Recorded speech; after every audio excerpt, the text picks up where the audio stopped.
Diabetes பேரை கேட்டாலே சும்மா அதிருது இல்ல. டயபெட்டிஸ்க்கும் நம்மளோட கால்களுக்கும் என்ன சம்பந்தம்? ஏன் காலை எடுக்கிற அளவுக்கு போயிருது? உங்க காலை எப்படி காப்பாற்றணும்ன்றத நான் சொல்றேன், சேவ் பண்ணி வச்சுக்கோங்க. டிஸ்கலரேஷன், குனிஞ்சு உங்களோட பாதத்தை பாருங்க, நிறைய இடங்கள்ல பிளாக்கா கலர் மாறுது அப்படின்னா கால்களுக்கு வர ரத்த ஓட்டம் குறையுதுன்னு அர்த்தம். அதனாலதான் இன்சபிஷியன்ட் பிளட் ஃப்ளோனால டிஷ்யூ டேமேஜ் ஆயிட்டு வூண்ட் வரும். வந்த வூண்ட் சரியாக ரொம்ப நாள் ஆகும்.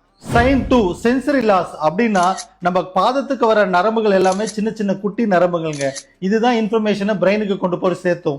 இந்த நரம்புகள் டயபெட்டிஸ் இருக்கவங்களுக்கு டிஜெனரேட் ஆயிட்டு சென்சேஷன் குறைஞ்சு மறுத்து போன மாதிரி ஆயிடும். 3 ஸ்வெல்லிங்க, ரொம்ப நேரம் உட்காந்து இன்ஆக்டிவ் லைஃப் ஸ்டைல இருக்கவங்களுக்கு, பிபி, கொலஸ்ட்ரால், தைராய்டு மாத்திரை சாப்பிட்றவங்களுக்கு நேச்சுரலாவே கால்கள்லாம் வீங்க ஆரம்பிச்சிடும். இது வீக்கமா இருக்கிறதுனால இந்த இடத்துல இருக்கிற ப்ரெஷர்னால பெயின், பர்னிங் சென்சேஷன்லாம் வரும்.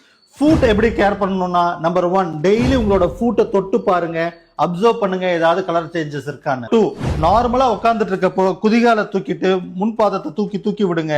இது ஒரு 50 to 100 டைம்ஸ் பண்ணுங்க, ஒரு ஹேபிட்டாவே மாத்திக்கோங்க.